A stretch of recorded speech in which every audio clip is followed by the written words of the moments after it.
welcome again, everyone. Another episode of Disruption Drive. Our next guests can simply be described as bold. Dan Grossman has been with us on this podcast before, formerly of Zipcar, and also former CEO of Ford Chariot and GM Maven. When I previously introduced him, I said he had led every major mobility innovation of the last 2 decades. Well, his latest project on changing all transport really takes the cake. And we're also joined for the first time by Robert Baertsch. Robert spent a career in aviation biofuels, most notably at NASA, where he was an engineer, and then where he helped found Skytran, which is really jet propulsion pods using magnetic levitation. And of course, then he decided to instead build the space age right here down on Earth. He co-founded Line Mobility, and Line Mobility envisions a world where passengers can take individualized transport point to point, avoiding congestion, hopefully at a fraction of the cost of public transit to cities, and likely cheaper than personal car ownership for individuals. Dan and Robert, welcome to the show. And did I describe that even correctly? Yeah, I mean, it sounded good to me, and I think Robert and I are happy to fill in the blanks as So, we so, go along. so tell me a bit about, so you are reinventing all transport, public transit, and potentially personal car ownership through this concept called personalized rapid transit. And tell us what this is. And so how does line mobility fit into this, Dan? Maybe. Yeah, it's a great question, and so personal rapid transit, also known as PRT, fits so nicely in this transportation ecosystem that you mentioned earlier that I've been involved in for 15 years. And so, what is it?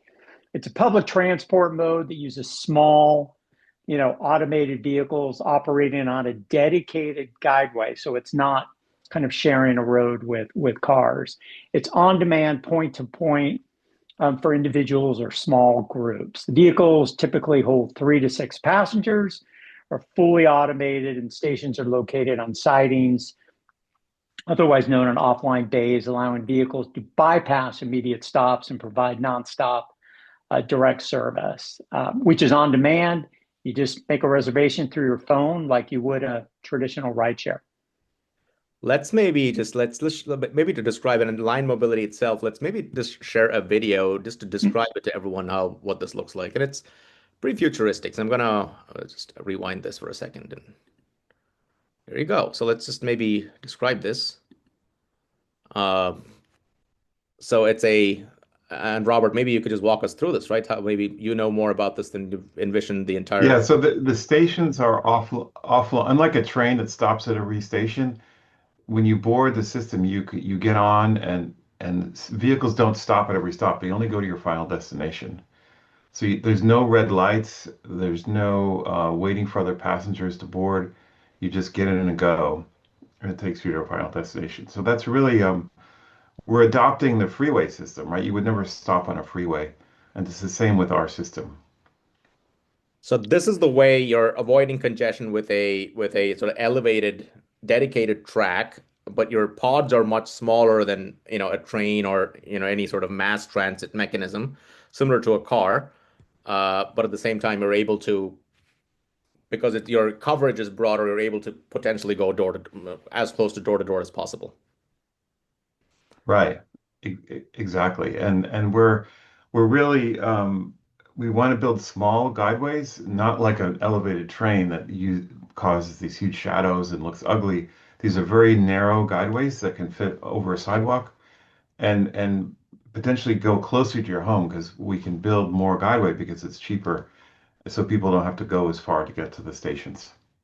Tell us a bit about the broader sort of addressable market, Robert, maybe, which is how could you possibly transport as many people as, let's say, currently what is transported in a New York subway or by roads in other cities?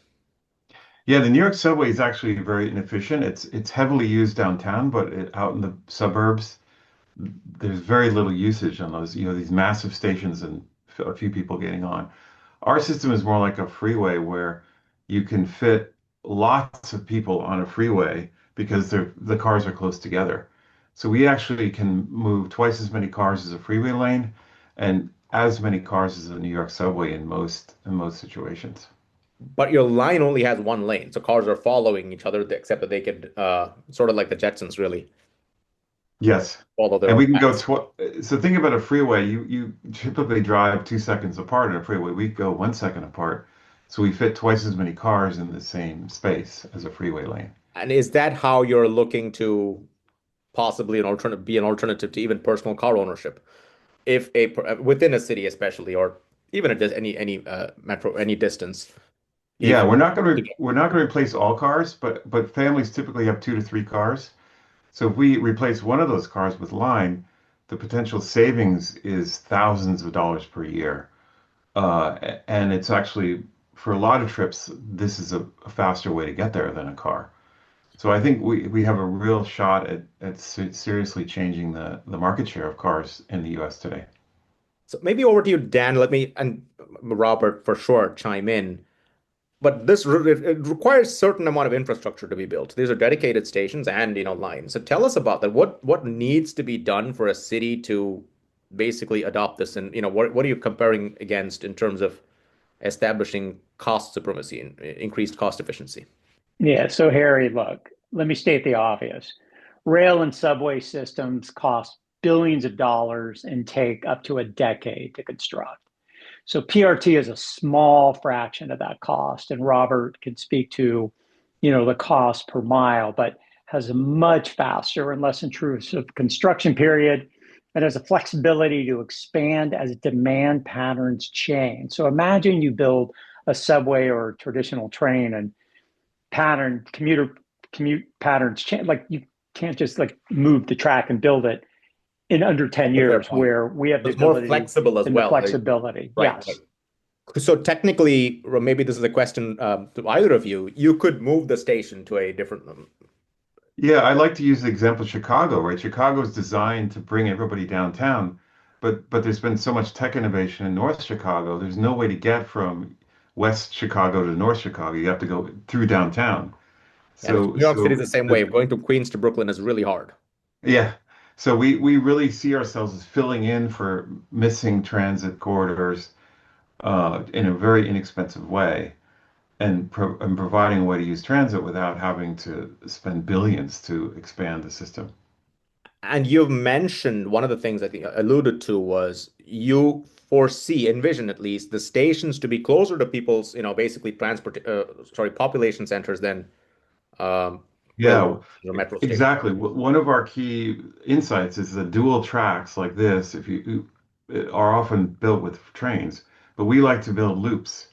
And if you think about a dual track split across where the tracks are 3 miles apart or 2 miles apart, you're covering twice as many people for the same investment in infrastructure. And it means they may have to go a little bit longer trip, but it's a few minutes extra. And now you're reducing the walk time to get to stations by And covering since twice you're as not much real and estate. you're not stopping for anyone else, you'll Yeah, yeah. exactly. And so So, you're so and it's you're not a big committed deal. to this sort of, but there's no reason couldn't be bidirectional at some point if you needed to Oh just yeah, if cities want bidirectional, we can totally build it, but I think eventually over time it'll expand to these loops. And the other reason to do that is when you have two lines crossing, if you have two dual lines crossing, it becomes a clover leaf in the sky. It's a very big infrastructure. Two single lines crossing, it's two right turns. It's a lot simpler and got it. less infrastructure. Maybe this is a question for Dan, but look, this is obviously the vision is to change city transport. But I'm assuming that's not the beachhead because these are high commitment and fairly long sales cycle decisions. So how are you approaching, how are you developing even your beachheads and go-to-market strategy? Who You is your know, adopter? yeah, no, it's a great question. There are tons of opportunities, and I have sold into every segment there is in terms of transportation. And when we talk to communities and potential business partners about this, there's real interest to the extent where Robert and I have had first and second meetings, and they're already asking us about specific routes, which we will map during that meeting and show them what it could look like. And the reason is it can move thousands of people an hour. The construction time is nothing compared to, other modes. Um, and it just On that the note, they're life doing footprint. how long is the construction? How long does it how much time does it take up to set up, let's say, a line? Bro, So, just Robert, how do you want to? It likely Yeah, depends I on would say we the do length 80 of the foot. system. Yeah, so you have a pole every 80 feet. You put up a span of guideway, probably two of those per day. So that's like an order of magnitude faster than you can build a light rail. And the reason we can do that is because the guideway spans are built in a factory and they're just brought on site in a truck. You bolt two of them together and erect it with two cranes. It's a very you don't have simple. it, it's faster. But over to you, Dan. I know you were completing the go to. Who are these early adopters, and you're getting a lot of looks like positive reactions from cities, and they're asking for route planning. Yeah, and so what's interesting is, cities, feel like kind of low-hanging fruit, and everybody wants to talk about cities, and there is interest, and cities have their own bureaucracy to kind of weed through new opportunities like this. But when you think about large corporate campuses, airports, really any environment that's looking to move a cost-effective way to move a lot of people, this fits in. And so we're really seeing interest all over the transportation landscape so far. Are there sort of how do the cost efficiencies scale? And Dan, to your point, you're building these, look, obviously closed zones for now, maybe, and potentially cities in the long run. But even if I build, let's say, 2 miles of this, is it still more cost efficient for me than, let's say, a magnetic levitation or a, monorail or any such thing? Robert, you want to touch on the cost comparisons? Yeah, it's really about ridership, right? So the if we get high ridership, we can pay for the infrastructure in 4 years just using fares. If it's a medium-sized ridership, maybe it'll take 10 years. If it's low ridership, maybe it'll take 20 years. But this is a revolution in public transit. No public transit system today makes money. So we're talking about going to toll road financing models, right? Rather than asking taxpayers to build these systems. And so let me ask you on the question of, what does your technology stack look like? And there's obviously propulsion, there's the, I don't know what the line itself. Why is a line mobility installation fundamentally even safer and more feasible today than any alternative? Yeah, so let's take the example of autonomous cars. They've invested probably $50 billion to build the software to run an autonomous car over the last 10 years. We're talking about building an autonomous system for a fraction of that cost. And the way we do it is we use rail certification. There's three rail certification bodies in the world, TÜV South, TÜV North, and Mercado Rail. And they've been certifying autonomous trains for years. So we're basically using that regulatory pathway, and we're halfway through that already, and we've combined it with a safe braking system that works in all weather. So even if it's raining or sleeting or whatever, we can still run our vehicles at 1 second spacing, and that's something no one's ever done before. So that's our real What has key. made this possible, let's say, what now? Or is there any technological advancement or scientific revolution that is sort of, I know you work at NASA, so you're about as good an engineer as any. But I mean, is there It's a it's feasibility question now that's made this possible, unlocked this? Well, I think the microprocessor revolution, this wasn't possible in the 70s when this was first invented. Um, but I think it's really an architecture innovation, right? It's combining a lot of existing technologies into a package that provides a safe 1 second headways. And I think we've patented it. We've really thought this through, and it's not like a. I think that's one of the reasons I like it. It's simple. It doesn't require maglev. It doesn't require So what is that artificial transmission? It's intelligence. not magnetic. Is it a wheel on that? Yeah, tell us a bit about that. Yes, rubber tires on a Rubber steel tires. track. Yep. And you also And go very fast. I mean, you can go tell us a little bit about that speed. Yeah, we're targeting right now 85 miles an hour. We've been testing at 55, and we're at 1 second spacing. We're pretty confident we can get to 85. But eventually, there's no reason why we can't go 120 miles an hour. I mean, it's just a matter of what does the market want? If we want to go between cities, we could go faster. But I think we can beat Southwest Airlines for regional flights because we're not stopping. We're not going through TSA and we're not all that stuff.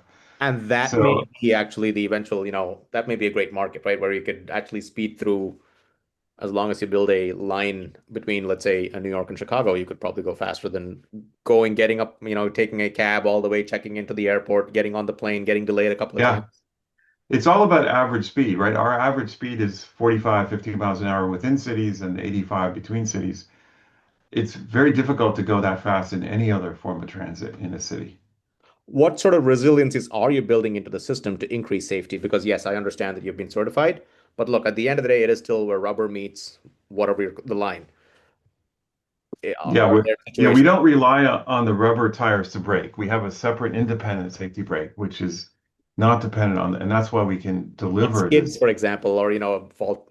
I guess I'm just asking about how do I know for a fact that what I'm going at 120 miles an hour on, well, actually above ground and something happens, yeah, or is that Yeah, or we is have a separate independent we have a separate independent braking system that doesn't use the tires.